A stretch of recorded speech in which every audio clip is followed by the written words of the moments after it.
Hello. Just gonna go over the Fuentes versus Destiny debate on Fresh and Fit. Um, yeah, I'm just gonna get right into it. I'll skip around to parts that I think are good to cover. But I imagine you guys either have watched this or at least know about it. So I'm just gonna address some of the points that I raised, and yeah, let's see how this goes. Let's get into it. But this is like the number one uncomfortable topic that every single, not even conservative pundit, but everybody is afraid to talk about this. There's always this looming feeling that you can't discuss this, and they always find ways to avoid it. Even like people, Yeah, you definitely that is a thing, and like I don't know why it is. I mean, people should just talk about it. That's what I'm doing. So yeah. that I used to look up to, you look at what they're talking about. Matt Walsh, for example, he made this tweet, and he's supposed to be like the face of anti-trans, right? He did this tweet, and he was outlining who created the trans movement, and he tried to pin it on the Nazis. And you look at who he was talking about. He was actually actually. He was being really clever with it. He was trying to say that his name is Hirschfeld, I think, Magnus Hirschfeld, who created the sex reform back in the 30s, and he was German, and so he tried to make a tweet insinuating that it was Nazis and it was Germans. But you actually look into it, and Hirschfeld was a specific religion, a specific group of people. But he leaves that out for reasons. Okay, so real quick, Walsh, he did send out like these tweets that kind of caused a firestorm. He included Hirschfeld in there, but all the other people he tweeted about were Gentiles. He did kind of stupidly like try to imply that it was like a Nazi thing that led to transgenderism. That's really kind of silly. I would say it's even more silly than saying it's a Jewish thing, which I also think is silly. Hirschfeld was like an early sex reform guy, but the whole like liberal revolution that came with I don't know what you would call it, like sexology, I guess, like the study of sex and kind of like post-Victorian era views of sexuality and stuff. That was already like a process that had been ongoing in the 19th century. So in the early 20th, when Hirschfeld was doing his thing with his institute in Germany, it had already been established. Like there were other sexologists like Havelock Ellis. Ulrichs was an early sexologist who advocated for like liberal sexual reforms and stuff like that. I will say Hirschfeld was one of the first, or I think he was the first to coin the term transvestite, and like he wrote about that, which like later kind of evolved into what we now today see as transgenderism. But it's kind of like a long topic, but there were like precursors to him, and like Walsh isn't wrong when he points out people like Erwin Gorbrandt. I don't know how to pronounce that. He was like the first guy to actually do it transgender surgery under Hirschfeld's institute, but I mean, he was still the guy who did it. And like later on, he did join the Nazis because he was just in Germany, and at the time, that's what you did. So, anyways, I'm gonna do a video on that later, but it's kind of like a bigger topic. That you can kind of understand when you look at who he works for, when you look at who's in charge, and maybe who told him why he should talk about that. You look at Jordan Peterson, why he avoids that question, why he says that they have a really high IQ, and why we shouldn't talk about that. Judeo-Christian. It's like you gotta pick up the sword and fight the dragon. The guy always cries like a fucking homosexual. Jordan Peterson is a psyop, and he never once answered the JQ. But he went live his first time live, and someone said, "Hey, answer the JQ," and he knew what it was. So he said, "Answer the Jewish question." Well, that's a hell of a question. And that commenter came back after the live stream was over, and he typed, it had so many upvotes. This kid's so brilliant. He's probably 16-year-old Nazi. I love it. But he wrote this. Why is it a hell of a question? Because you talk about all groups of people. Why is that a hell of a question? Total psyop. Fuck that. All of them. Yeah, Jordan Peterson, like, I don't really respect that guy. And like, I remember he could have just answered that question about like Bolsheviks and Jews. I did a video on it. Even if you read people like Schulze-Nietzsche, like it's not like this super black and white like thing how David Duke would have you believe, but yeah, I don't really respect Jordan Peterson. They avoided Alex Jones has like notoriously avoided his whole career. And then you look at why. You look at why Kanye West kind of broke it down by finally being probably the biggest person to ever speak about it. And then Destiny's over here, and he says that this is a crazy conspiracy theorist. Like that we're crazy for talking about it. He thinks that it's wild. That I don't think it's super crazy, but I mean, it just gets blown out of proportion. And when you hyper focus on Jews only, like you're gonna see in this talk, it does just get kind of like ridiculous, but whatever.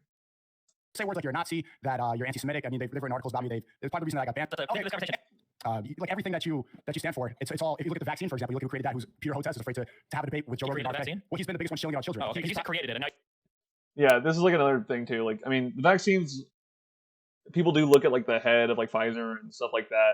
But I mean, who actually created the vaccine? The issue with these kind of things are like they're very multifaceted with like a lot of people working on it. It's not just like one person you can point to who like created these things, or oftentimes it's not like one person you can point to like, oh, this is like the main guy behind this whole idea or this whole revolution or this whole company. It's just this guy. So that's kind of like, anyway, it's not like a big deal. They don't talk about the vaccine much, but like there were Jews and Gentiles who worked on the vaccine. Like I don't know what to tell you. And I'm gonna skip ahead too because it's just like boring.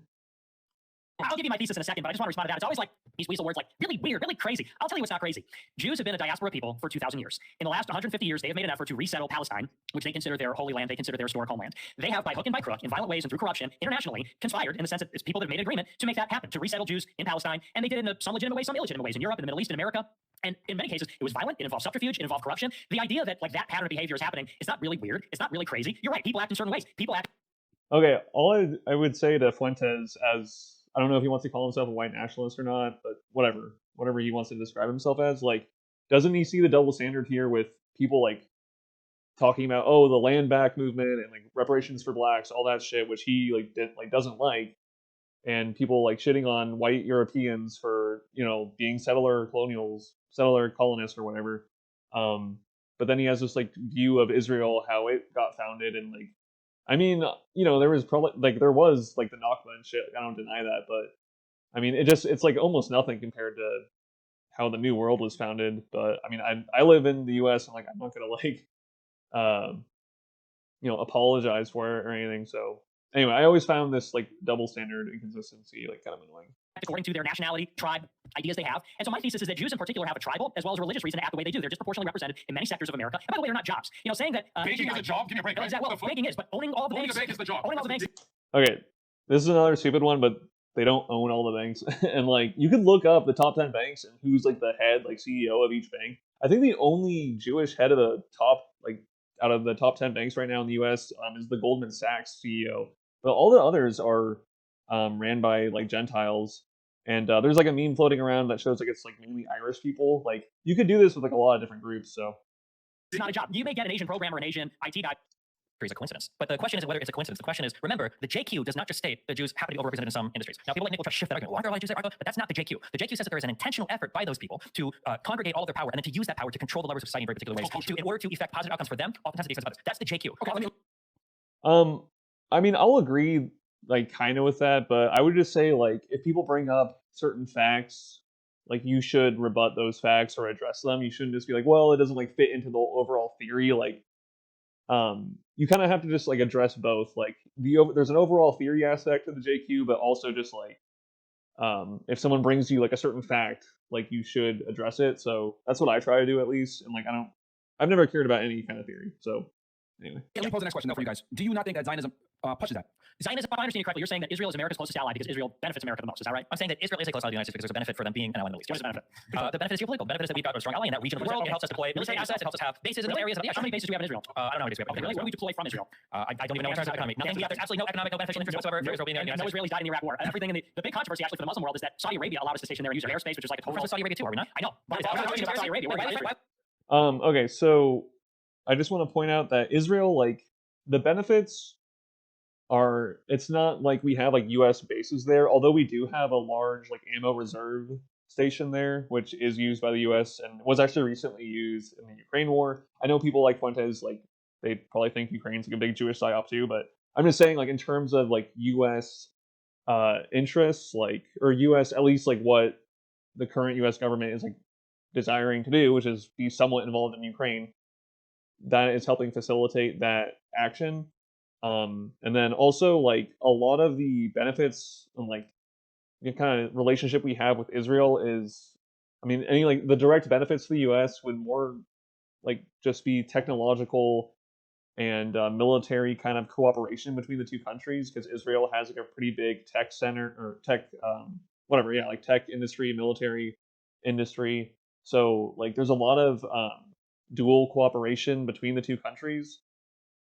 And like I guess like previously during the Cold War, even Walton Mearsheimer would agree that like the Israel at least kind of served as like a buffer in the Middle East that was like opposed to other Russian proxies or Soviet proxies in the Middle East. So there was that benefit. I mean, obviously after the Cold War, it's a little bit different, but essentially Israel like is just like a testing center for a lot of our like weapons and shit. I mean, I know this sounds kind of like cope, like that we're just like giving them all this aid and shit, but anyway, we'll just keep going.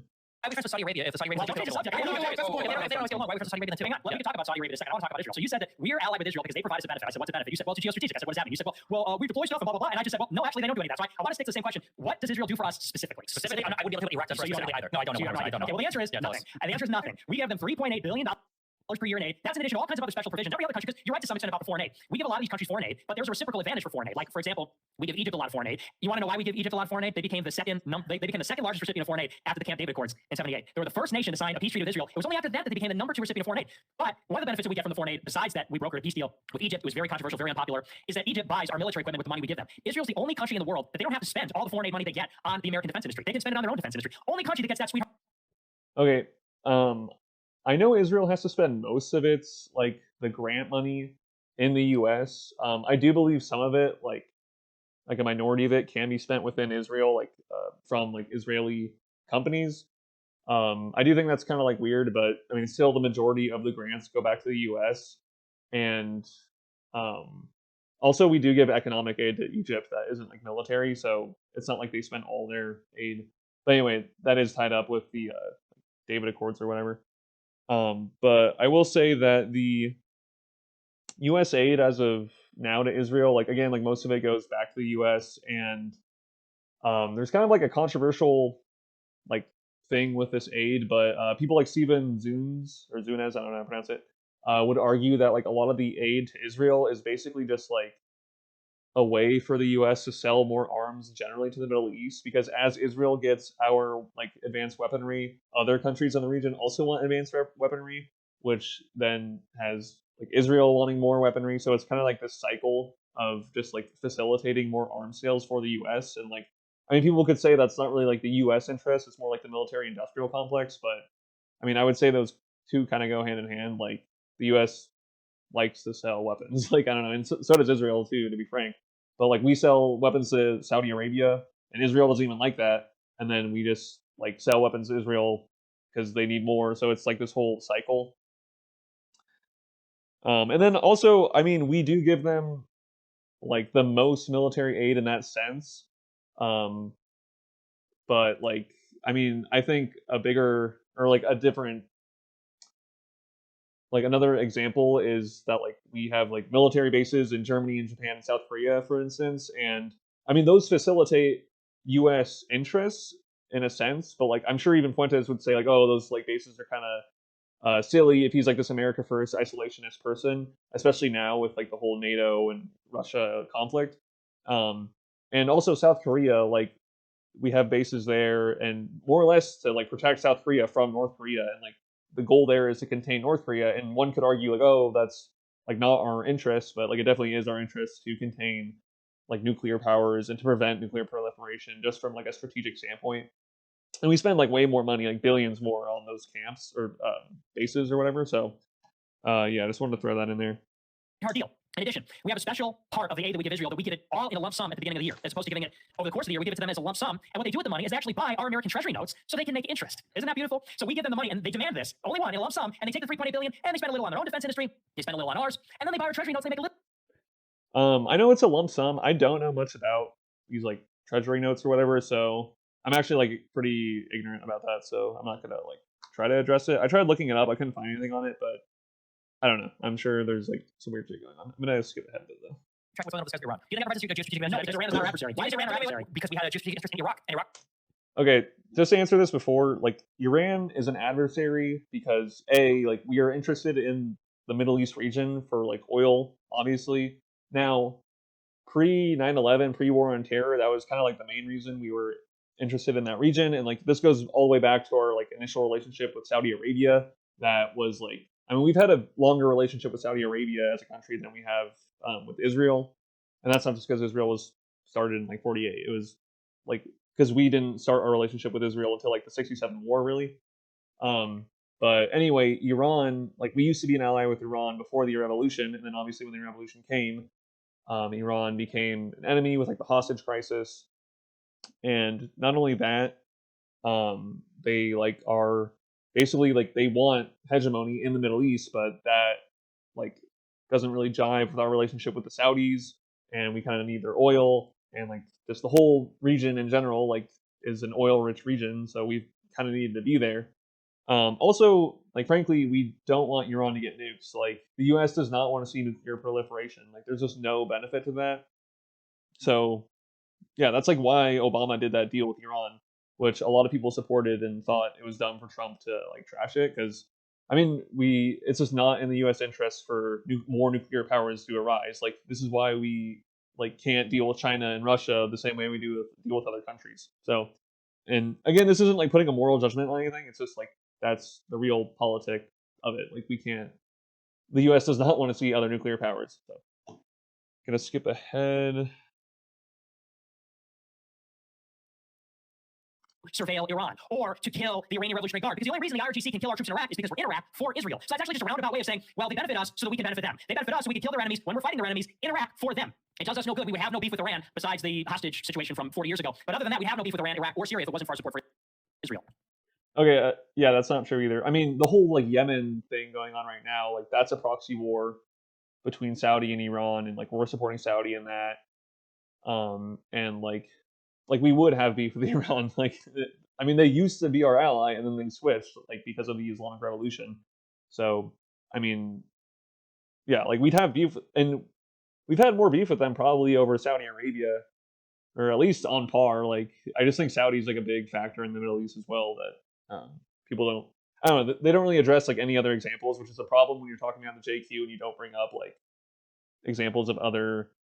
There's like anything else when you only hyper focus on Jews. Like that's kind of like the problem. But moving on. The problem is that I want to go back and forth to ask a question. But he rambles on like 40 minutes of bullshit history every time I ask a question. It's a context. So I'm curious, like when you say that the Israel's one that dragged us into Iraq, can you elaborate that?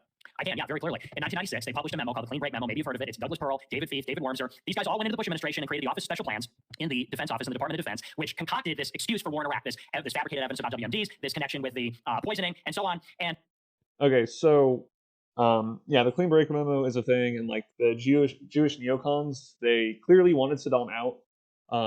Like no one should argue like against that. Like it's an obvious fact that like from the first Gulf War onwards, that the neocons were, lobbying for Saddam to be ousted. It wasn't just Jews either; there were like non-Jewish neocons and stuff. But in terms of the Office of Special Plans, they didn't really focus on WMDs, or at least their main focus was the Al Qaeda Saddam relationship, which was like non-existent really, but that's what they tried to focus on and like prove or whatever. But also they weren't like intel gatherers like themselves. Like they weren't like going out in the field and gathering intel like the CIA and other intelligence agencies. They were just there like reviewing already gathered intelligence. But regardless, like the WMDs, which kind of became like the, I guess, like rallying point of the war, even though you can argue like various reasons why we went to war in the first place. But like the WMD thing, if you look at the Silverman-Robb Commission, it talks about like the different pieces of evidence that were used to like create the NIE paper and the white paper that the CIA released to the administration to like basically suggest that Saddam was either in the process of or had weapons of mass destruction. Most of the things like curveball, aluminum tubes, uranium from Niger, like none of those things were really related to the Office of Special Plans. Like that wasn't from them. Like it wasn't anything to do with them. So yeah, like the WMDs, I would put like mainly on the like blame of the CIA, but also they kind of were just like wanting to give info that they thought their superiors wanted to see.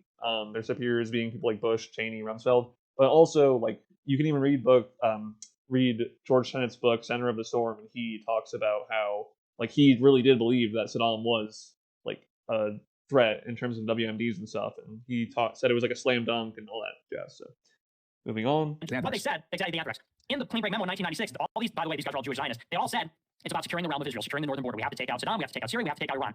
Why didn't we go to war with Syria or Iran then? Oh, that's a great question. They tried to get us to war in Syria, if you remember. They fomented a Syrian civil war with ISIS, which was supported by both Israel and the United States. Hold on. That's like 15 years later. Yeah. The whole like ISIS being created by Israel and the US and like supported, I mean, that's not really like true. It's true that they didn't like Assad. And I don't know, like this whole idea that like nothing happens in the Middle East or the world without like the US or Israel like fomenting it is just kind of like, I don't know, silly. But I don't have like too much knowledge about that, but like it's just obvious propaganda. Like I don't know. Because that was the plan. First Iraq, then Syria, then Iran. So did we go to the first Gulf War and the second Gulf War because of Jews, or just the second one? Absolutely. So when gassing the Kurds and none of that matters. That's all ridiculous. That's all bullshit. Okay, the first Gulf War was definitely not for Israeli interests. Like there's I've never even heard Wignats like say that kind of stuff. Usually they only reserve it for the second Gulf War because there's like way more evidence to suggest that Jewish people were involved. But during the first Gulf War, there was like no Jews or neocon Jews or whatever like really in the administration, at least in like the higher echelons. Not only that, I mean, it was pretty cut and dry. Like Saddam invaded Kuwait. The Kuwaitis like brought up this false allegation that like Saddam and his army like threw out babies and like ventilators and stuff, and there was this whole testimony about it by this like this daughter of a Kuwaiti ambassador. And not only that, Saddam was like encroaching upon Saudi territory, and there was like a concern over like him invading Saudi, and that's like why we eventually established bases in Saudi Arabia to thwart Saddam, and like that's why we had those bases in the Middle East, which eventually like spurned people like Osama bin Laden to get pissed off because that's like the holy land for Muslims. But where was I going with this? Oh yeah, also there was like everyone basically supported ousting Saddam, like at least kicking him out of Kuwait. Like there was this whole Arab coalition, like all the Arab countries basically supported it. They really didn't like Saddam. And in fact, Saddam fired Scud missiles at Israel to try to get Israel involved, which would then like make the other Arab countries in the coalition like kind of backtrack from their support of the war because they like don't like Israel, obviously. And the U.S. told Israel to like stay out of it, even though in Israel's eyes, like it was a bad look to not retaliate to Saddam. But like Israel being, I would say, like the lesser in the relationship, like kind of acquiesced to U.S. demands that they back off. So that's all I have to say about that. And I'm going to skip ahead a bit. Question, why do we go to war with Yeah, I'm just curious how Jews are conducting every single fucking thing. And then also keep in mind too, the only evidence of any of the fact that like the Jews are behind this is because some people that are Jewish are involved in writing some of the plans. Let's go to Kanye. Explain Kanye Morgan and Kanye. Let's go to Jews. That is always going to be, Let's go to Kanye. in the totality of this conversation, the strongest evidence that Nick will ever offer for his position is some of the people involved are Jewish. Okay, so let's hit the first Gulf War because he's asking why did we get involved in the first Gulf War? We got involved in the first Gulf War for the same reason we got involved in the Iraq War. It's because the Jews had a problem with Saddam Hussein. The Zionists had a problem with Saddam Hussein. It's the same situation. And here's why I bring up the letter to Bill Clinton '98. It's because And it's funny I should bring up a letter in '98, like well after the first Gulf War. But okay, so Israel like the first Gulf, like after the Iran-Iraq War, Saddam was like not really seen as a threat because he like had just fought in the Iran-Iraq War. Also, in the 1998 letter to Bill Clinton talking about ousting Saddam, like plenty of non-Jews were involved, including Rumsfeld. Like he signed the letter, and like Rumsfeld then went on to become Secretary of Defense. I think that's like a bigger.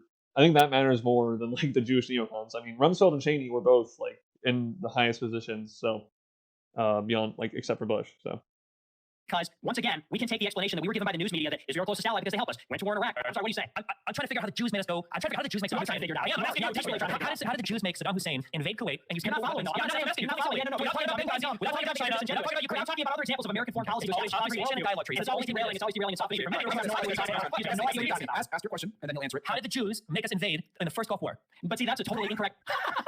It's so funny. okay, actually, it's kind of a good point. Like it's just not. It has nothing to do with like neocons and Jews back then. Like you can understand the second Gulf War, like that has more relevancy to like the whole neocon Jew question. But yeah, the first Gulf War, like it just, I don't know, like that really baffles me because it's not like like no one argues that. Like no Wignats usually argue that. It's weird. I'm gonna skip ahead. You're so It's so triggered. funny. I see the trigger in you. I'm not triggered, but that's just what you do. When you lose an entire area because of its location near Russia, I believe is of interest to the because of United it. China's not ran by fucked up people, and there's no other fucked up I'm just countries. saying, Let me ask you this. Let me ask you this. So we went into Libya, we went into Iraq because it's fucked up guys doing fucked up stuff. Are there any leaders doing fucked up stuff in Africa and Latin America? I think that generally the United Yes States. or no? Yeah, of course. Okay, so where are the ground wars in Africa and No Latin America? geostrategic interests, and I don't know if there are. I don't know if democracies. I don't know if democracies. What was the geostrategic interest in toppling Saddam Hussein in 2003? That entire area, because of its location near Russia, I believe is of interest to the United Because of it, so we invaded. Okay, that was a really dumb point by Destiny. Like we did not invade Iraq because of Russia, because it's like somewhat closer to Russia than us. I don't even get the point of that. Destiny really like did bad in this, but okay, yeah, we did not go to war for Russia, or because of Russia. But the reason we don't really have like ground wars in Latin America and Africa is because there's no need to, because they're not really developed, and we could we could exert our political will on those countries without having ground wars. I mean, we have gotten involved in Africa, in like Somalia and stuff, and then also in Latin America. Like, you don't, I mean, shit, the whole 20th century, like, and earlier, like, the U.S. was heavily involved in Latin America. It's just our backyard, so we don't need to do a ground invasion. Like, that's the reason. We can find like regimes that we can work with, or we can oust people we don't like. We can support people we like, blah blah blah. It's just kind of different in the Middle East with people like Saddam and the Iranians and stuff like that. It's just like different situations. So that's like why we haven't had ground wars or whatever in those areas. Yeah. Gonna skip ahead a bit. Invaded Iraq because of its location near Russia. I didn't say we invaded Iraq. See, this is why I don't answer the question. In the first place, he said, "Well, we don't go into Africa because they can't build a democracy." As if Iraqis are any more democratic People in the United States are probably happy with this, but I don't think the Jews made it happen. Like, I think if you delete Israel and you delete Jewish people, God willing for next, from the world, we're still probably going to. So you think we would have invaded regardless of Regardless of any Jewish Okay, what's your response? He's saying Israel pretty much played no part in it. Okay, well, I mean, I was about to respond to a lot of this. I would say in the first place, he said, "Well, we don't go into Africa." I did want to point out Jews in the U.S. were like overall still supportive of the war, but were the group that was like the least supportive of going to war the second time around, and I believe also the first Gulf War they were like more against it as well. And there were like numerous people like Carl Levin and like other Jewish Congress people who did not support going to war the second time. I'm not sure about the first time what he thought about that, if he was even around. But I will say for the second Gulf War, I believe the Israeli public opinion was pretty pro going to war, like us going to war. But it was like after the U.S. and Kuwait, then it was Israel who were like the most supportive, and Kuwait just like had like a hatred obviously for Saddam. So, but yeah, I just want to throw that in there that like Jews in the U.S. were like, I don't know, like they're overall like pretty kind of like the peaceniks, I guess, because they're so liberal and shit. But. Because they can't build a democracy, as if Iraqis are any more democratic than fucking Africans. That's number one. Number two, he said, well, we wouldn't go to war in Africa because the weapons would just go everywhere, as though that's not exactly what's been happening in the Middle East for 40 years. That was happening before we even arrived. That was happening with the Soviets against the Mujahideen in 1979. It's been going on. So both of those are two arguments that are just crap. Okay, you disagree. And so, And no, what about Iraq? Yeah. and then about Iraq, Jews in Iraq. He says, well, maybe there were Israelis that supported it. No, there were very powerful Zionist Jews that supported it. It was a number 2 in the DoD. It was a number 3 in the DoD. It was had a Near East policy in the National Security Council. These are the guys that put together. And by the way, it's not like I'm just listing people that were in the government. They specifically created. No, I'm about to answer that. They specifically created the Office of Special Plans. The Office of Special Plans is where. Okay, so again, number 2 and number 3, but like, why doesn't this guy mention Cheney or Rumsfeld? It's again, in these kind of talks, to have a totally cohesive, coherent view of the whole situation. Like, you can't just hyper focus on just the Jews. You need to focus on at least Bush, Cheney, and Rumsfeld. I mean, and not to mention Powell and Rice, and like, I mean, it's just kind of, I don't know, disingenuous. Also, let's see here. The Office of Special Plans. It wasn't. I mean, who asked to create it? It wasn't Doug Faith just like out of nowhere said like, "Oh, I'm going to create this," or like Abram Schulsky or whatever. Like, they were asked to create it.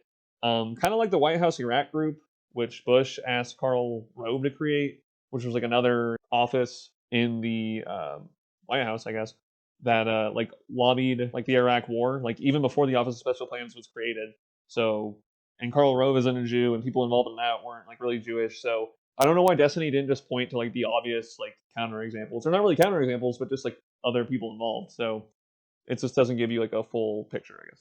For all this phony intelligence about WMDs from Iraq, it wasn't coming from. It was. It was not. It was also requested by Cheney and Bush. You can look it up. I know, look it up. And I guess Destiny like says that was requested by Cheney and Bush. So that's a good point. Okay, gonna move on a little bit. Fucking Rumble sucks. Wrote a letter to George Bush and said, if you don't support a war against Hezbollah, against Iraq, against Syria, then we're going to say you're an ally of the terrorists. You're a cuck in the war on terrorism. Those guys were all Jewish Zionists, by the way. All these neocons are the most prominent conservatives. At the same time, that same week, they're drafting plans for war against Iraq. We didn't even know who did it. And when we found out, it was people that trained in Afghanistan, funded by Saudis, connected to Pakistanis. Why are they talking about going to war against Hezbollah, which is in Lebanon? Why are they talking about going to war in Syria? Syria helped us in the war on terror. Why are they talking about going to Iran? It makes no sense. Other than that, this is the fucking playbook that they wrote, commissioned by Netanyahu. It's not crazy. It's not. I would just say that like we didn't immediately go to war with Iraq right after 9/11. Afghanistan wasn't in the playbook, so why did we go to war with Afghanistan? And I mean, I don't know if Nick believes in the whole like 9/11 conspiracy stuff with Israel, but like if he does believe it, I don't know why we would pin the blame on Saudis and then go to war with Afghanistan when apparently these neocons all they wanted to do was go after like Iraq, Syria, Iran, stuff like that. So yeah, like I think if the Jewish neocons like wanted to use this for their own benefit, I mean, they clearly didn't have their way for like a couple years at the least. And I know like Wolfowitz, like I've read enough on him to like I know he like wanted to go after Iraq like right after 9/11 happened, but Bush was like, no, like I'm not going to do that because I'm going to go after Afghanistan, and there's no reason to go after Iraq right now. So Weird. That's just the facts. So again, every single argument relies on this. There are some Jewish people that said this, therefore that's the plan. There's a reason why you won't. This is reported by witnesses from the Mossad, which is Israeli intelligence. You probably know that. Geostrategic They're pushing that. Interruption. So you're admitting you have Zionist Jews who wrote the memo in the Pentagon and in the State Department and in the DoD. They're funneling unvetted intelligence from foreign intelligence agencies into the government, and that was part of the war in Iraq. Is that all what you're saying? You're admitting that? You restated my whole answer. Let's see if you answer my question. Well, so then I don't think there's any disagreement. I mean, if he's going to sit there and say that's the well, but he's wrong because he's saying they control everything and everyone. No one ever said that. My thesis at the beginning. Anyway, Fuentes, like he was talking about how the OSP had relations with the Mossad. I believe OSP had like some relations with some Israelis, but from what I could tell, like that those Israelis were like bypassing Mossad, kind of supposed to be like under the radar even to like the Mossad. I don't really know much about that, so I'm just gonna leave that alone. But beginning is that you have these Zionist Jews in these positions. They have leveled up. In some cases, they've been helped by foreign intelligence to get there, and they use their influence and power to help the state of Israel, which is basically what you're conceding. I never once said they control everything. Anybody will tell you that there are divisions: the CIA, FBI, NSA, State Department, DoD. There is factionalism within all these groups, and some are more infiltrated than others. So nobody said, well, they control the whole government. If I can prove they only control the DoD, then therefore I win. And we agree. You're right. Zionist Jews in the DoD did give intelligence from the Mossad to Bush to bring us to war in Iraq. We agree. Why did they need to create a separate office for it? Because they needed to bypass the CIA. Yeah. Why couldn't they have just gone to the White House There's rules and regulations that they got to follow. yeah, and anyway, like as I was saying before, the CIA, they weren't like super anti-war or anything. I mean, there was people in the CIA who like thought it was a bad idea. I mean, obviously the CIA was being kind of they were telling their superiors what they wanted to hear. They had their intel and they like gave reports based on the intel, and they said they overall suggested that yeah, there was like WMDs, or there was like at least he was trying to pursue WMDs. Like actually control I understand. There's always this duality of they're kind of like really don't have any insight or infiltration into our intelligence agencies, but they also control the entire media apparatus of the entire United States. I don't know how you can do one without the other. It's two different things. But what Nick is basically saying is that you have people that have Israeli interests at heart that are in high positions of the government that influence foreign policy for the betterment of Israel. So, I mean, for example, Okay, so just to add to this, I guess it's kind of hard to like tell the motivations behind what someone's thinking, especially in politics. Like if these people are like just personally like all they care about is Israel and Zionism, and they don't care about the U.S. at all, or they think that like those interests align, or that they're like primarily pro-U.S. but they like think that the Israeli interests like it won't harm Israel, like they just don't really think about Israel that much, like it's not like relevant. I would say like they probably just think that those interests align. A lot of these neocon guys have histories before anything to do with the Middle East. Like some of them worked on like the Cold War policy, and like a lot of them just do have this like Straussian view of neoconservatism that hyper pro democracy, hyper kind of like militarism. So I wouldn't say it's like, if you look at like the track records of a lot of these people, I mean, it's not like they all has to do with Israel and shit. So, and yeah, I would say read chapter 4 of Norman Finkelstein's Knowing Too Much. He kind of goes over like some of the neocons thinking during this time, and like he seems to suggest that it wasn't really like they were just like totally thinking about Israel and Zionism, like they had their own like goals of independent of that. Zelensky, you said duality. His dual citizenship. Is Zelensky a Jew to you? I don't think about it. I don't think about it. I'm not a Jew. Let me summarize my point. Oh, fucking just, I was right. Apparently the guy was born in New York, 1941. Richard Norman period. Okay, so how many of these guys were even born? The guys that you mentioned. Wait, what does that mean? What does that mean? Okay, yeah, so that's like a stupid point. Like the whole point is that Jews have dual loyalty. Like whether or not they're born in Israel or not doesn't have any like significance. So Destiny doesn't really like. It's like weird because I know he's debated Wignats before, like Stryker, Eric Stryker, but I don't know. He didn't really come very prepared. Is all I'll say. So.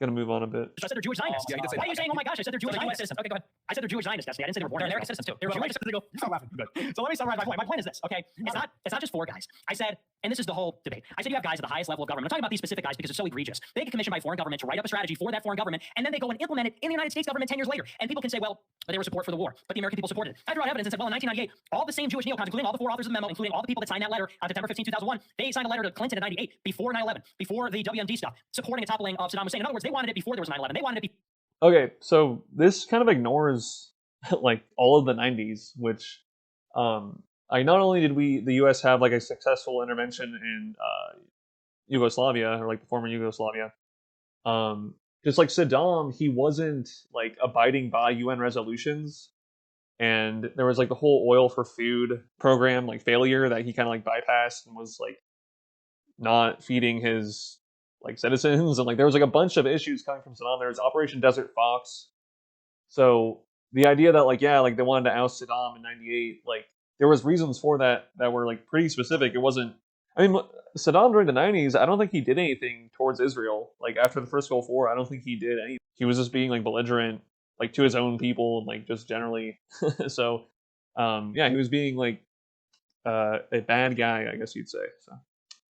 Before there was popular support, before it was in the conversation. 9/11 I'm gonna happens, and within skip 5 ahead days, a it's little not just 4. bit. You got 40 Zionists who have dual allegiance to is like, what do we do with the Jewish people? That's what the Havara agreement came Well, yeah, about. but remember, he said Netanyahu wrote the document and then gave orders to the foreign Zionist Jewish people in the United States. Well, what we're saying now, he's arguing, right? So the JQ, that's what it was, but now it's more modernized now. What the JQ is nowadays is, do American Zionists who have dual allegiance to the United States and Israel, do they push Israeli interests before their own as American citizens, especially the U.S. government? He's saying that they do. They write for.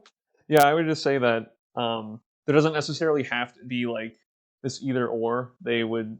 I'm just saying from their perspective, like some neocon guy who's also a Zionist would say like, oh, like I'm pursuing like a aggressive foreign policy militarily, but this is good for the U.S. and like yeah, it's good for Israel too. Like they don't necessarily see it as either or.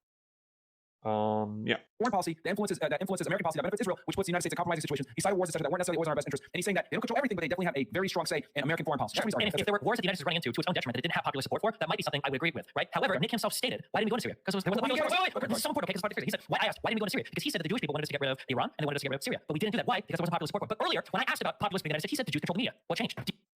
Yeah, I think this is actually a pretty good point from Destiny, and it shows more or less proves that like neocon interests kind of have to align with the interests that are already established. Like that's what I think happened with the second Gulf War is that neocon interests aligned with like other U.S. primacists, U.S. hegemony interests. I don't know how to describe it, but of like people like Cheney and Rumsfeld. I think once those interests aligned, then the neocons got their way. But when those interests weren't coinciding, at least the people in power, like their views weren't aligning with the neocons. Like in the first Gulf War, where Saddam was not ousted, even though neocons wanted him out. Then, like they didn't get their way. So I don't think like all these Jewish neocons are going to get their way unless like the powers that be like actually want to do what they want to do. Like so, it's not really. It's clear that like they're just one factor of many factors. And I think even Fuentes like admitted that earlier on that it's not realistic to say they just like control everything. There's always a reason why at some points the Jews are in control of what they need to be in control of to explain something. They control the media. That's why we went to Iraq. It was manufactured consent. Well, then why did we go to Syria and Iran first? Well, I guess the Jews didn't control the media then. It doesn't make sense. Also, he brings this thing up about how like, oh, Trump tried to end the war in Syria because ostensibly he's not bought off by the Jews. Except Trump himself admittedly loves Israel, loves Jewish people, like every old person in the United States does. And Trump did one of the most unpopular moves worldwide. And to Palestinians, he moved the fucking embassy from Tel Aviv to Jerusalem. A move that I think was only recognized by like 3 countries in the world because it was so unbelievably unpopular. Yeah, Fuentes is really schizo on Trump. He will like back Yee or Kanye, whatever the fuck. Besides Trump, and like he'll go back and forth on Trump a bunch. Even though it's clear that like a lot of Wignats think Trump is like a kosher president, totally bought out, and even like Fuentes in this debate talks about Sheldon Adelson like buying out Trump, but like then Trump does some good things that like aren't aligned with what Fuentes thinks like the neocon Jews want, so it doesn't really make sense. So I know you're going to say tell me that Trump worked in defiance of Jewish control of the government while also being one of the biggest Israeli simps that the government's ever had. Yeah, so let's take this piece by piece. First of all, without interruptions this time. So, and not rambling, I'm going to address all your points. So in the first place, I mean, you just got done saying, well, I agree with your version of the JQ. I'm arguing with some other JQ. I'm arguing with something else. If you want to talk about other things, we could get into other things, but I said my thesis. I'm going to skip a little bit. To manufacture the evidence for the war in Iraq were all Jewish Zionists that wanted a war in Iraq for Israel. And by the way, all the people that pushed the evidence was the Prime Minister of Israel, Netanyahu. It was also all the Jewish Zionists in the media, which you never seem to address either. You said, well, we control the media. I told you, 40 of the most influential publications published a letter on September 15th calling for that war. We go into the war on a false pretense. I would say like not only like I don't know people like Krauthammer and like other like neocon think tanks. Like there was other think tanks that supported the war, and also like a lot of just like most people back then supported the war. Even like people that I don't know maybe Fuentes used to like Ann Coulter, Tucker Carlson. They all like supported it, and like it was pretty much like if you didn't support the war in Iraq, you were like anti-US, anti-American, stuff like that. The only people who like seemed to like not support it were like hippie mass protesters and stuff. But like I think like the mainstream media, like Jewish or not, definitely supported it.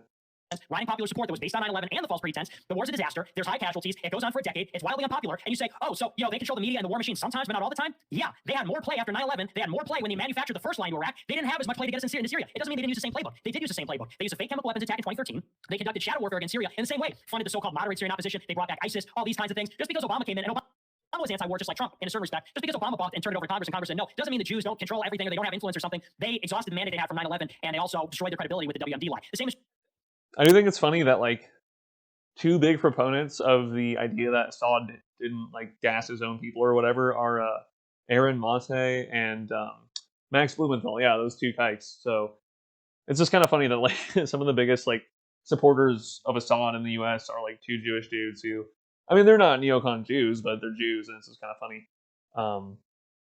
I just always like throwing that in there. So yeah, I definitely don't believe that Assad like didn't do nothing. That doesn't make any sense. true in 2017. So just because something, I mean, Iraq happened, 9/11 happened. Just, we dip on the airport. We dip on the airport, and he moved. I said, if you have dual loyalty to Israel, he said, you're not an American patriot. And Ben Shapiro comes in and says, well, that's the definition of anti-Semitism. And I looked it up, and it is. That's the FBI, that's the State Department, that's the CIA's definition of anti-Semitism. So what you just said, if you say that Jews have more loyalty to Israel, well, I absolutely agree. That's the basis of the JQ. But earlier you said people do things. There's Asians that are programmers, there's Mexicans that are landscapers. Now you're saying Jews may have some loyalty to Israel. So I mean, you can shift the goalpost, but you change your mind on that over the course of this talk. Okay, now the next topic. Real quick on that, like, yeah, most Jews do support Israel, but it doesn't mean that every liberal Jew, like most Jews in the U.S. are liberal.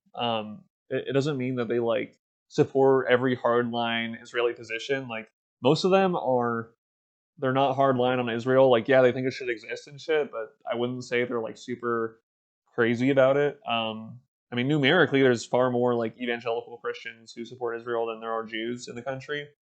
And then like obviously there are some Jews who don't support Israel and like support orgs that like Jewish organizations that are anti-Israel.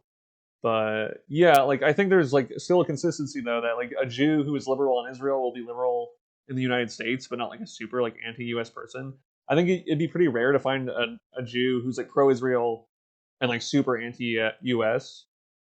I think you would only find a Jew who is like super pro-Israel, super pro-US, or like super anti-Israel, super anti-US, or just kind of like moderate on both. So there's like a consistency there. That we're going to talk about, as you guys know. Oh, wait, can I just why did do that, and I'll hit the next topic. Let's skip ahead again. say to take out? Use your rock. So, okay. We didn't know that because you never read it. We talked about the geopolitics. That was a blitzkrieg. I gotta say, best fucking hit follow and subscribe, nigga. We got 95,000 people watching right now. That's it. Come on, everyone else is too scared to talk about this. We need about 6 million in that chat. So yeah, guys, share this with everybody. So now we're gonna get into the next topic here, okay? Kanye West went on Drink Champs and he mentioned that the Jews control the media, they control the banks, etc. Obviously, he got debanked right after. Right. Lost his billionaire status in a day, pretty much. Everyone, went crazy on him, saying that he's anti-Semitic. Okay. Whatever, for acknowledging that Jews have a disproportionate amount of influence in banks. The whole Kanye thing, I'm just gonna list or cite article that a fellow JIDFer wrote about the whole Kanye situation. More or less, like to sum it up, there was this like shit happening before Kanye did the DEFCON tweet. DEFCON. So it wasn't all just because he like made that tweet and then like all of a sudden all this stuff happened. It was just like there's more of a history to it, and it wasn't all just because like Jewish stuff. So. And media Hollywood as well, and Hollywood, and people didn't like that. So Harley Pasternak threatens to take away his children and said that I'm going to send you to Zombieland to medicate him. Okay. So yeah, I'm going to skip ahead. The Kanye stuff, just read that thing. It does a better explanation than I could. Let's skip An ahead. explanation for that. What happened with Kanye?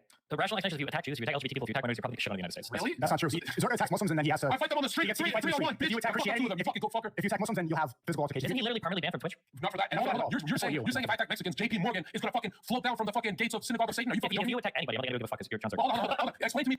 Okay, so I'll just talk about this. Like they have this weird thing where they say like, oh, it's a double standard. Like you can attack anyone but Jews.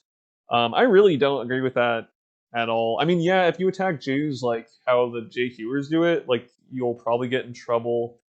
Even though there's plenty of people on the internet like Torba and like Elijah Schaefer who like they post about the JQ all the time on Twitter and like nothing happens to them. And like, I'm not saying anything should happen to them, but I just think it's one minority group of like many that if you say shit about them, like eventually you'll probably get in trouble on the internet.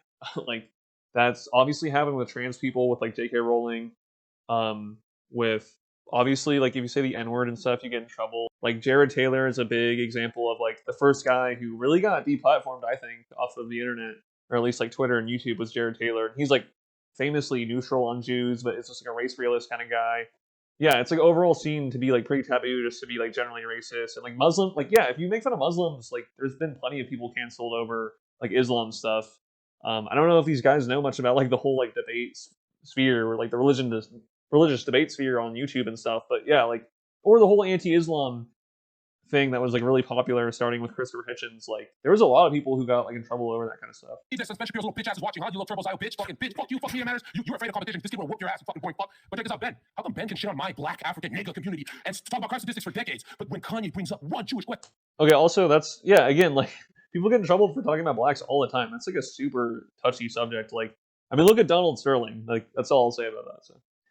JP Morgan and the whole world tries to cancel him. And what's funny is every single argument, when everyone stood up to attack Kanye, everyone's argument, they froze and it got very awkward. Piers Morgan, everyone, like, they didn't know what to say. The point that Kanye brought up was never answered. Right. They just punished him. What was the answer? What was Piers Morgan's answer? You don't remember because no one answered the fucking Jewish question. That's the point. What was the question? If Ben Shapiro can attack black community and nothing happens, why did JP Morgan shut down for Kanye? If Ben Shapiro, Let him please answer. I got low IQ and high testosterone. Sorry. Ben Shapiro made one tweet about what was it, like Arabs don't build anything, they just destroy. Oh, he lost his bank for that? He didn't lose his bank for that. He's been shut out of that for fucking 15 fucking years. Let me just make sure I get this.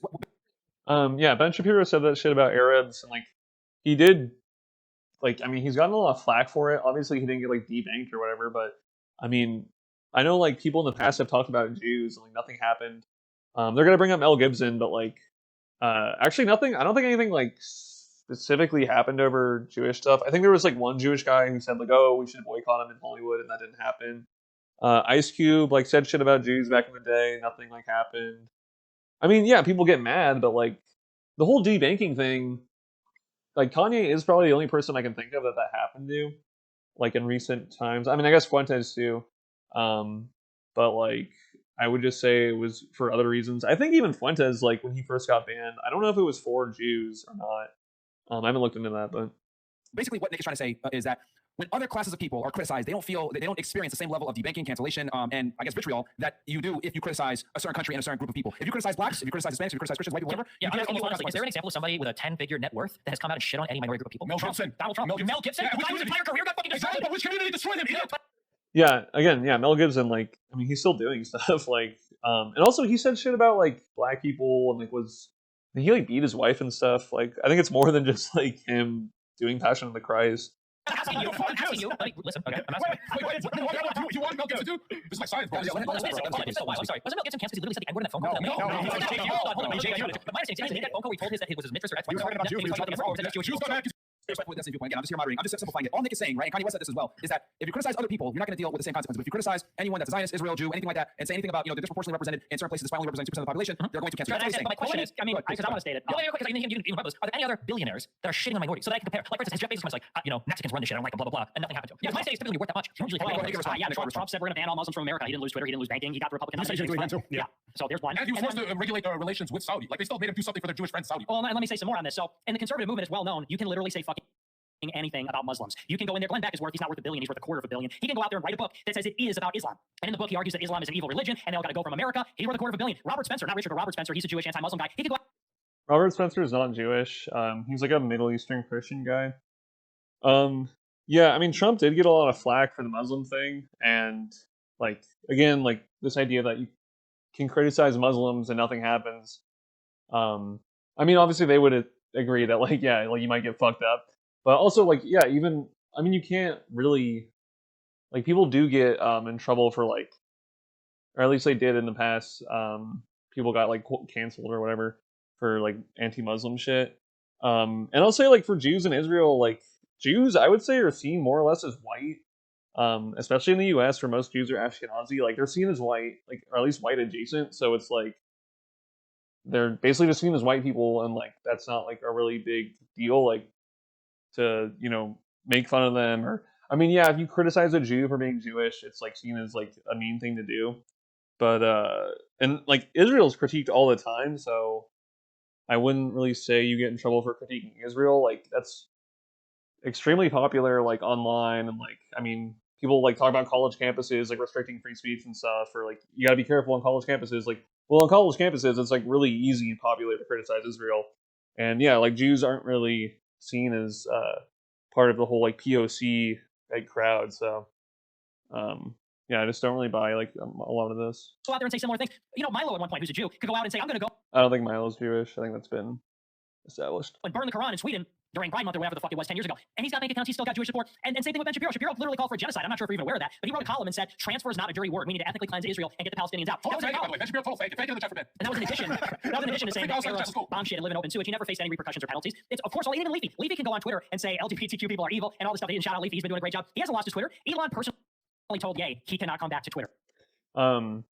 Yeah, I mean, arguing that people don't get canceled over, and it's a dumb word, but like people get in trouble over like talking about gay people and shit, like, and trans, of course, and whatever. I'm just like a broken record on this. Yeah, I don't buy like any of this stuff. I think it's like really silly. But I'm gonna skip ahead a little bit.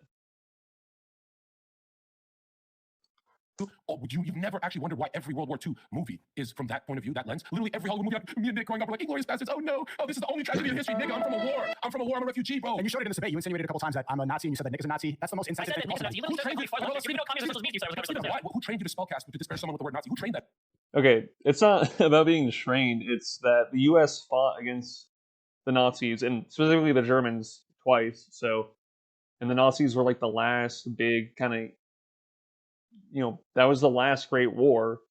And like even the Russians, who like these people like tend to be pro-Russia, but like even Putin talks about his Ukraine thing being like a denazification process. So yeah, people don't like the Nazis because like the last World War, like when like everyone fought the Nazis except like the Germans and the Japanese and Italians. And the reason people like, it's very obvious that like there was the Holocaust. These people probably don't believe in it, whatever, but it was like a very unique thing that is like pretty unparalleled. I'm not saying in terms of like numbers, obviously like more people have died and other things, but it was like a very direct like extermination thing. It wasn't like other genocides where people were just like killed and like kicked off a land, but like once they were out, it was like done. It was like this kind of like all-encompassing thing. I don't think anybody. I don't think anybody that's listening to something. Do you think a fat Chinese media outlet put that impulse in you to call him a Nazi? Where did you learn that behavior? By listening to what he says about Jewish people. When you call someone a sexist, communist, whatever. Do you think I knew that? Like people sexist? Well, no, we get it from the external. Let's skip ahead a bit. Muslims, so that can't stand. The ADL came out there at the front like they always are. Anytime anyone said something remotely critical of Jews in Israel, and they wrote a letter to Adidas and said, you better fucking disavow. And the threat was this: if you don't, we're gonna run a media campaign and say that Adidas supports Nazis. Don't buy their shoes. They've done this before. They did the same thing to Facebook in 2020. Okay, I read the ADL thing to Adidas. I didn't really get that vibe, so I don't know what he's talking about there, but like, yeah, the ADL definitely pressures people. Yeah, but I mean, again, like, I think, even Elon, like, has kind of dissed the ADL, and like, Destiny brings this up at a certain point that he like shits on George Soros all the time, and like the ADL, so like, oh, this is like anti-Semitic to, take on George Soros or whatever. So like, I mean, it's not like people like always kowtow to them or whatever. By chance, did you actually see what they said? Yeah. Oh, wow. We're doing the thing again where the Jews are so powerful, even a privately owned company, they can individually target Nick Fuentes, the most famous American band, okay? But they can't exert that same influence on Rumble. What about on YouTube? Okay, Nick, you want to address You're saying that's because he said that he loves Hitler and all that stuff. Doesn't that kind of prove the point? You were saying that you can criticize all minorities. You could say that you love Mao, you love Stalin, you could say that you love all these historical leaders. When you say I love Hitler, for example, that is seen as the worst person of all time. That's one that we. Hitler probably was the worst person of all time. Why? See, but that's the program. That's exactly. I mean, out of like all the dictators, like, I mean, the only reason people say like Stalin was worse than Hitler is because like more people died, like overall under the Soviets. But like usually they count people who died because of World War II. So it's just like there was like more Soviets who died. But anyway, it's not important. It's like, yeah, among dictators, I mean, it's not that crazy to put Hitler at the top, like most evil. But I mean, yeah, you can argue with that, I guess. Like no one goes around besides like dumb tankies saying like, oh, I love Mao and Stalin. Like most people think those people suck too. So. It's systematically led the murder and extermination of 11 to 17 million people. Stephen, I'm from an ethnic cleansing in 1999. They murdered most of my family. We didn't have a military. Nobody even knows about my fucking war. I'm not trying to sympathy and make going to Jewish Hollywood execs saying, make a movie because I'm going to cry for 20 decades. Bro, I'm telling you, you only focus on World War II because you're programmed. Okay, like, whatever Albanians suffered, like, I don't think it was, like, in the millions of people. Like, that's, like, the main reason. And, yeah, people care about Jews because whether you like it or not, like, like Judeo-Christianity, like I know people like don't like that term, but that's kind of like instilled in like a lot of like the Western mindset because like Protestantism focused on Jews, and like in the US, like it was mainly a Protestant country.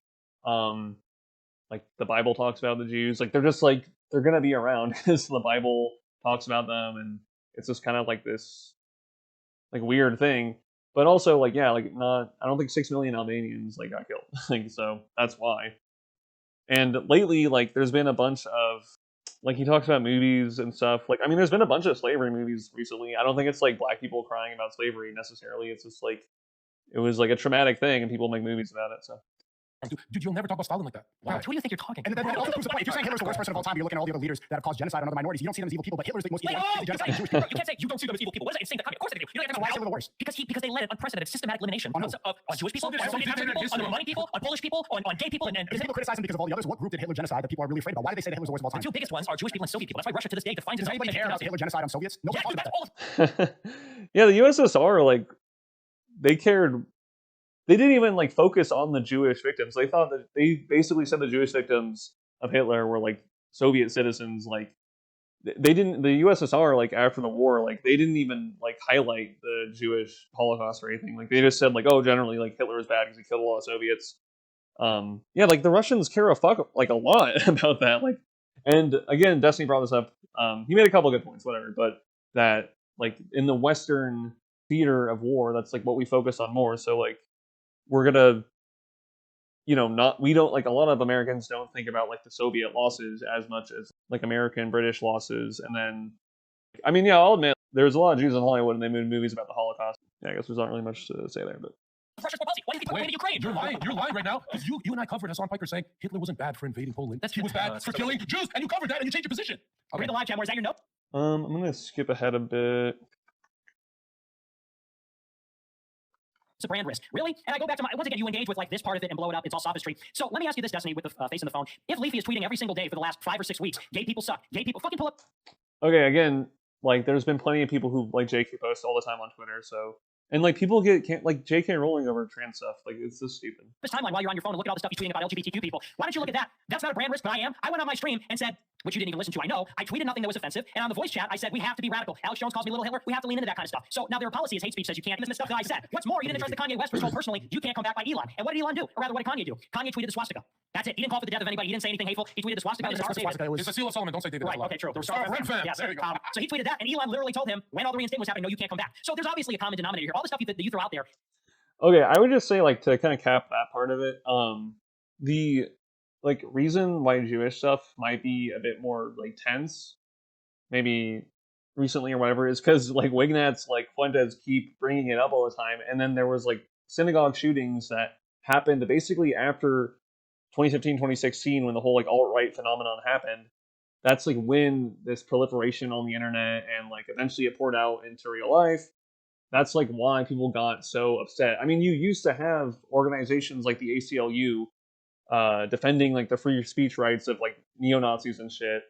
I don't know if that was in like the 90s or whatever, but it used to not be, I don't know, before these synagogue shootings and like the alt-right phenomenon. Like, I mean, I don't think people really cared that much, I guess. I mean, I know that was a different time, but anyway, this is all just to say that when it pours out into real life, like, yeah, people care more about it. Same with all kinds of like other violent acts, like when the Mexican supermarket got shot up or whatever. Like, I mean, people blamed a lot of that on Trump rhetoric and stuff. So anyway, I'm gonna move on. It falls apart when you look at the breadth of the evidence. People get more canceled for talking about the Jews than they do anything else. Prize for you. Mine. What do you have for this chat? Because they think we're peaking. We're just getting started. Yeah, Super Saiyan 1 is what's up. Versus Nick and Destiny. No, later. Let's fucking go. Let's go. Wait, we can ask the girls what do you think too as well. I really think she goes. This stream will go down into history, rumble history. I will say this. No one else is talking. We're the biggest player about the JQ. No one else will do it. I'm waiting for Rogan to do it. He ain't gonna do it. Rogan's hinted at it. Rogan's hinted at it. He hinted at the atrocities in Israel. He's the closest mainstream platform dash. They're nearing the end of this, but like Rogan, like he had Abby Martin on and talked about like Israel, so like he's not like averse to talking about this shit. So yeah, I just wanted to put that in there. Maybe skipping around a bit. The question is, yikes, Cope. This is the greatest. Toe Rogan has talked about. You're saying Toe Rogan has sounded like Nick ever in his life. Once Joe Rogan checks the early life Wikipedia on Peter Hotez, I think he's going to go to Probably. It wouldn't be 100K for talking about Mexican, we talking about Muslims. It'd be 40 or 30. Maybe Latinas fast to get some views. So yeah, definitely by far, everyone else is scared to touch this topic. And here's the thing. I'm never mentioning it again. Nick made a lot of very solid points. I know this you might Yeah, I overall agree that, I mean, I kind of jumped all around, so you probably didn't get like a totally clear picture from my ramblings, but you should probably just like watch the whole thing if you haven't already. But like, yeah, Nick like totally won over Destiny. Destiny did really badly. And yeah, like this topic should just be talked about, so probably by someone more fucking eloquent than me. Like I can't like talk for the life of me right now, but yeah, so gonna move on a little bit. So remember, we made a lot of actual very valid points about American foreign policy being compromised for the betterment of a foreign. Dude, I've never ever met a Jew behind closed doors. We're not live. That didn't say, yeah, we run shit. We run banking. Are they conspiracy theories? Even Jews have been in it. Question for the panel. This topic right here. Does knowing it help you You did it election. No. To be honest, that's the Tate. So then why is it so big? Because Jesus is king and they're trying to reject their Messiah. Christ is king. It's a holy war. It is important to think about, especially when you do business with people, because if you do business with people that believe, and if you look at the Talmud, you can see certain examples where they think that it's okay to lie to other groups, that if you're goy, that you're not one of us. They have a certain allegiance with each other, and that's just part of the book the Talmud means teaching. If you look at actually the Torah, it says that Jews are the chosen people. So if they carry that belief to their core of their religious text, they believe that they're chosen, and things like interest on loans and the way they do banking, which is completely haram in Islam, that's going to affect the way you do business with people and how you navigate the world. So if you don't know this stuff like that and you go blindly and you go in with good faith thinking that everybody is going to be completely on the same page as you can't get manipulated. So it's important. Okay, I just want to talk about this real briefly because Islam and the Quran, like even at a certain time, they thought like Banu Israel or whatever, however you pronounce it in Arabic, like Israel, ancient Israel, were chosen by Allah. Like that's what the Quran says. Sneeko doesn't know much about religion, but yeah, and like all this shit about the Talmud is usually taken out of context. And like again, like people say like, oh, I've read the Talmud and shit. Like that's equivalent to saying like, oh, I've read the Hadith. Like no, you haven't. Like the Hadith are like a huge collection. Like same with the Talmud. It's like multiple books if you have it on a bookshelf. I think it would take like a whole bookshelf. I mean, I'm not even sure about it, but and it's also like super dense and like not easily translated. So yeah, people just take the Talmud out of context all the time. And the Quran says a bunch of bad shit about non-Muslims too, but it doesn't. You know, are you going to say that like the Quran is supremacist? I mean, some people make that argument, but I mean, I don't. I just say like, yeah, Abrahamic religions, like they think they're the chosen people and whatever, like they think they're right. So does every religious group think they're the chosen people? Yes, they do. No, that's not true. I don't think they're the chosen people. No, here's why. Here's why. Because Christianity is a universal religion. In order to become a Christian, you have to be baptized. And in order to be a Muslim, you say the Shahada. You practice the 5. It's fasting, almsgiving, those kinds of things. Judaism is only ethnic. And they'll say because he started letting him talk about it, and then we can. It's called birthright. Yeah. So Judaism, they say that it's not universal, it's exclusive, and they describe. I mean, there are so-called converts. No real Orthodox Jews regard converts.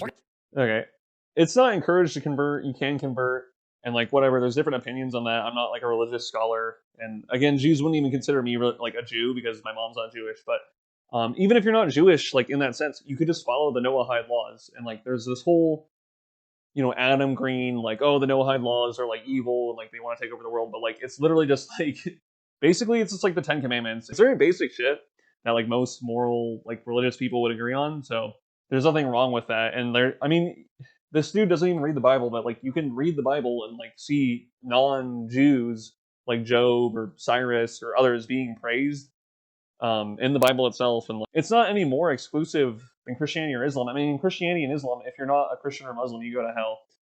So Christians are the only Jews. I know that, but you know, how many converts are billionaires? How many converts are billionaires? That's a good point. But also, zero. And regardless, the point is that it's exclusive, not universal. So they view if you by the mom's side. Why did they even have that rule? It was always mother, father, both Jewish. You literally can marry into it. And you as well. Let's fact check in your chat. Jews believe they're the chosen people. They do not want other people. They're an ethno religion. They're ethnically a group of people. That's why there's so many atheist Jews. You don't need to believe in God. You're still going to be a Jew forever. Ethnic Jew doesn't even make sense. There's like 5 different ethnicities. I'm saying that even what you're saying, there are different ethnicities. There's not just the Jewish ethnicity. What is an Ashkenazi? It's one of the ethnicities of Jewish people. Jewish person is Ashkenazi. You know what's funny? What you're saying is irrelevant. Every Jewish person is an Ashkenazi Jew? No, only the winners. You actually fell apart with that. Guys, can't make this dog pile. Single finish your point, and then we'll let. Ask your chat to show you the link where it says that Jews cannot intermarry because it's true. Right? In Islam, you can marry other people of the book. We believe that other people of the book can. You even have to be a Muslim to go to heaven. That's why. okay, Sneeko is totally wrong. Like Muslims think you have to be Muslim to go to heaven. You can't be like a Christian who worships Jesus. That's considered shirk, and you'll go to hell. Yeah, if you're a Muslim man, you can marry non-Muslim woman of the book, like Christians and Jews and like Sabians, I guess. You can marry the woman of them because in Islam, like it's patrilineal and you raise the children as Muslims. That's like what would be expected, and it's not like it's what's the word? It's not like recommended that you marry non-Muslim women of the book, but I mean you can theoretically. And yeah, religious people, they tend to marry other religious people of their same faith. Like that just makes sense. Like you don't want to be like you can't be a Muslim and marry a Hindu or a Buddhist. Like that doesn't that wouldn't work, and B, like that is not allowed in Islam. And same with like if you're Jewish or Christian, why would you marry someone of a different faith? It makes no sense. So this is like weird whining from Sneeko. As long as you are a good person in Islam, you can still make it to Jannah. You can still go to heaven as long as you have good intentions in your heart. It has nothing to do with and that's not true. Your ethnicity. It has nothing to do with the allegiance. So as long as you're a good person, that's why I believe in Islam. That's why Christianity is very similar to Judaism. Is not Christianity. You go to hell. You don't believe in God. Right, but there's a lot of similarities in God. How is that similar? Anybody can become a Christian. Not anybody can become a Jew. Even if you convert and you go through the 7-year process, they will never accept you as a Jew. And marry them, it's akin to bestiality. They say that the issue of a Gentile is like that of a horse. That means that our semen is like a horse's semen. It doesn't. It's also, last thing I'll say, it's the only religion that hates Jesus Christ. Every other religion, Islam says that Jesus is a prophet. Buddhists and Hindus are a little ambivalent about it. Christians obviously worship Jesus. Judaism is the only religion that hates Jesus. And these are like the most famous rabbis. Maimonides, who's one of the most famous and influential rabbis from Spain, said that he... I would say the whole Jesus thing like real quick, if you can't really be hot or cold with him, or no, you have to be hot or cold with him. That's the point. You can't really say like, oh, he's just a prophet, or like, oh, he's just like a cool avatar of Vishnu or something, like, or an enlightened being. You kind of have to either accept or reject him. Like, I think that's like the only thing you can really do. Or you just like paint him as someone completely different than what the New Testament describes him as. And that's what Muslims do. That's what like other religions do that like try to keep him as, like, I mean, and the whole Buddhists and Hindus, like, they don't think about Jesus that much. Muslims do because like it's in the Quran, but like he's a different Jesus. And then Jews, yeah, like they reject him because they don't believe he fulfilled the requirements of the Messiah. I mean, I don't see like how that's that like crazy. I mean, that's just what religions are. Like, they're different. They're different religions. So, and then yeah, he like again like it's just kind of more like out of context stuff from the Talmud and like Maimonides. I'm not like a religious scholar, but I'll like try to post some stuff about that. So He wishes all Gentiles would die. He said the Jews should not rescue Gentiles if they're in peril, if their life is in danger. It's in the Talmud. It's like yeah, I think that example was like a specific type of person who was like evil or something. I don't know, but yeah. First of all, that's the holy book. That's the Talmud. That'd be like if the Bible said this. And you gotta remember, Christians are telling Jews, Christians are telling Jews convert to Christ. You can be saved. First of all, They're not doing it. pretty sure Judaism regards Jesus as a one of the prophets. Yes. Yeah, Destiny is like, he doesn't know shit. I mean, that is just, I don't know how he doesn't know that. Yeah. You literally never opened a Quran in your life. I don't know what you're talking about. It's right here, the background of my phone. You said Okay, number two, literally 40% of Jewish women outmarry in the United States. Why? How is it possible? It's illegal according to their religion. Wait, so is Judaism, are they considered then like real Jews or not? Well, wait, so they're considered real Jews even if they're not practicing, and then they can outmarry. Are those other people considered Jewish? No, if they don't practice the law. Okay, so if you have a Jewish woman that marries a non-Jewish man, and then they have a child, does that child have birthright? And the child's considered a Jew? Yes. Okay, if you have a Jewish man and he marries a non-Jewish woman, does that child get birthright to Israel? A Jewish man, non-Jewish woman? I don't think so. You can literally have any connection with. Okay, so I'm literally like a product of a Jewish man and a non-Jewish woman, and I can go on birthright if I want. Like, I could go to Israel and shit. Like, I haven't, but I could if I wanted to. And I'm pretty sure even now, if you have like one Jewish grandparent, you can technically go to Israel. Not just like the birthright program. Like, I think they're talking about like citizenship. And that's why Israel has these issues with like Soviets, certain like Soviet like Jews, but they're not really Jews. Like, it's this whole weird thing. Like, they might just have like one Jewish grandparent or whatever. And like, there's like a lot of, I guess there's like a lot of fraud in Israel. Like, there's just people who have like no Jewish ancestry who move there, which obviously wouldn't be allowed even under Israeli law. But the Israeli law is like pretty loose on it. Like, you could easily be like half Jewish, quote unquote, and like go to Israel and like be a citizen. And you can convert and like move there too. It's just like it takes a while, but yeah, it's really not that complicated whatsoever to Jewish people, and they will let you. Either way. I'm saying this idea that Judaism is this hyper exclusionary fucking religion is not true. If you can convert, everybody converts to Israel. I'm gonna move ahead a little bit. Go ahead. I'll turn it real quick to Nick and Destiny. I see that you summarize our thoughts. Yeah, it's just like you can explain what goes on in the world. You explain through so many simple things. It could be advertiser pressure. It could be foreign relations with other countries. Like, you could look at like recorded history as it's recorded, and it generally makes sense. When you start getting into this idea of like the Jews control everything in the United States, but not everything, just some parts of the government, but also all of the media. Sometimes they can manufacture enough for some wars, but not all of them. And when we do go to wars, sometimes we target the targets that the Jews want us to target, but not the right ones. And sometimes it takes us 2 wars. Like, it just doesn't make any sense. It's a smorgasbord of random fucking claims of random things. The reality is, you can find any ethnic group in the United States that will make claims about any countries. If you follow enough of these claims, you can probably. You actually totally can, and like, I mean, you see that with certain memes, the Irish I'm talking about. But yeah, I mean, you can find plenty of overrepresentation among groups and all sorts of things. So, and underrepresentation. So it's all in good fun. In fact, I've seen pictures where people show how many Irish presidents, how many Irish people were in positions of power in wars we went. Like, you can do this with any group of people. The reality is, this predictive framework does not give you an actual analysis of the world at all. That's why when Nick brings about it, bragging about it. You have some circle? Yeah, just mine's gonna be it's not gonna be funny. So I was gonna comment on this real quick. It's almost done. Others. And Dawson to some extent too, that's why he calls me an anti-Semite. If you are an atheist, you don't believe in God, then these Jews who have been around for thousands and thousands of years as a minority without a country that wield this in people that hate Christians, which are Jews. Okay, so hey, again, freedom of speech is important. You know what I mean? You gotta respect his ability to say. AIPAC put out an article, I think 2 days ago, saying that 98%, and this is an Israel lobby, the biggest lobby in America, saying that 98% of the candidates that they endorse won their elections. It's not hidden at all. They're making public articles about it. They're bragging about it. Okay, the whole AIPAC thing, I wouldn't say they're like the biggest lobby. There's other lobbies that are larger. And then I know AIPAC will say shit like that. Like, they want to like boost their self-image, or their image to other people. But a lot of the people they endorse are people who are in safe districts already. And also, a lot of the people they endorse like have other like sponsors and lobbies that like support them. So there's like been coverage of this by people like Zunez and Dan Fleshler, I think his name is. I'll cite the book. But yeah, like the Israel lobby, like it's big, but it's not like that big. It's not like this behemoth of a lobby that controls everything. So yeah, I think there's like a pretty good spot to cut it off. It was almost over. It's just basically a couple more super chats after that. And yeah, I'll try to post like a couple things in the description, a couple links to some things that I used. But overall, I just use Wikipedia to like give a real broad view of some of my thoughts and like some of the reactions. But this definitely wasn't like a super deep dive into each topic. It's just like way too broad to do so. But I have some other videos that deal with some of these issues, so you can look at that. And yeah, just like and subscribe, and I'll see you next time. Peace.